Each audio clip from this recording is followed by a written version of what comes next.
You almost never see Donald Trump admit embarrassment. The man who calls every loss a win just publicly confessed to something that shattered his ego, and it's now fueling one of the most humiliating news cycles of his political career. But before we get to that meltdown, we need to talk about what happened earlier this week, because Trump didn't just embarrass himself once. He managed to be both creepy and humiliated, all within 48 hours. Let's start with Creepy Dawn. Trump's history of objectifying women isn't new, from bragging about walking in on beauty pageant contestants to the civil judgment finding him liable for sexual assault.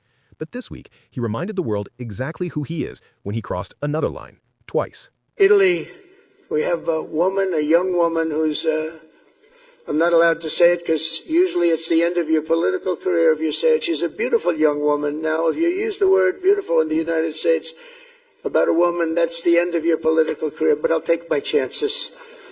Where is she? There she is. You don't mind being called beautiful, right? Because you are. Thank you very much for coming. We appreciate it. She wanted to be here, and she's incredible, and they really respect her.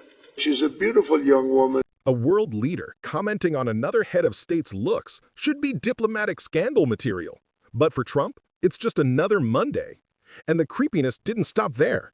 Moments later, he turned his fixation to one of his own staffers, this time White House Press Secretary Caroline Levitt, and made a bizarre, hypersexual remark caught on camera. How's Caroline doing? Is she doing good? How you doing? Should Caroline be replaced? Huh? That's up to you, sir. It'll never happen. Nobody wants to It'll stick never up for me? happen. Look. Great job. Thank you, Kate. Do you want that face, elaborate on and those, Katie, and those lips, they move like a machine gun, right? Do you want to elaborate on And those lips, they move like a machine gun, right? Lips, they move like a machine gun, right? That kind of language might get you kicked out of a bar, but coming from a man running for president again, it's more than cringe, it's dangerous. It normalizes behavior that would destroy anyone else's career, and it keeps women in politics under constant objectification. Republicans love to brand themselves as defenders of family values, but Trump has turned that slogan into a punchline. Each week, another video surfaces that proves what he really stands for: entitlement, power, and disrespect. Yet his supporters shrug it off, and the GOP leadership stays silent, a silence that speaks louder than any moral sermon. But for once, Trump's bravado cracked. Because right after those two episodes, he suffered the one thing he fears most: public humiliation. Wow, Trump. Time magazine really did you dirty with this angle on the cover, huh? Bumblebee Tuna, your Nekosi is showing.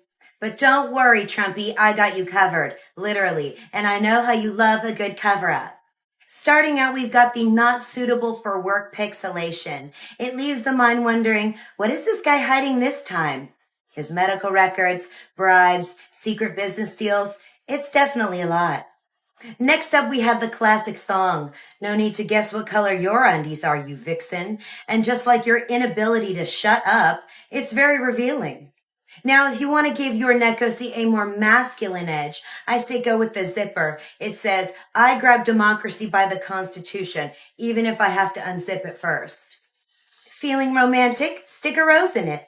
Nothing says dictator love like a little fascist floral fashion. What a pretty flower. And if you'd rather go incognito, throw in a disguise. Nothing suspicious about this guy, except everything. But if you're feeling bold, I say show off that kitten, but don't underestimate accessories. Like a curtain to cover your meat curtain. And just like the government, you can keep it open or closed. It's up to you. Or go all natural and show off that bush, because just like your entire administration, it's overgrown and messy. Feeling edgy? Get a piercing. Prove that you can puncture more than the truth. But my personal favorite, the tampon. Because when democracy is bleeding, somebody's got to plug it up. That's right. The man who demands loyalty oaths from his followers just went to war with Time magazine over a photo. He called it the worst picture of all time and accused editors of making his hair disappear. The irony? The article itself was relatively positive, recognizing his involvement in Gaza peace efforts.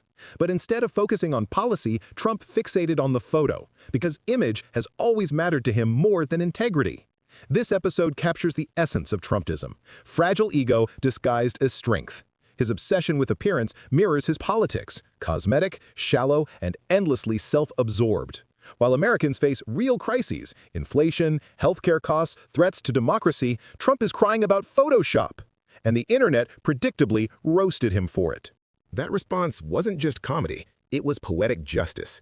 Because every time Trump tries to control the narrative, he becomes the punchline. So in 1 week, Donald Trump managed to objectify foreign leaders, humiliate his staff, and then implode over a magazine cover. 3 stories, 1 pattern. A man so addicted to attention that he'll burn his dignity to keep the spotlight. America doesn't need another scandal circus. It needs leadership rooted in empathy, truth, and self-awareness. Follow the channel, turn on notifications, and leave your thoughts below. Let's keep exposing the lies, the ego, and the danger of letting corruption hide behind charisma.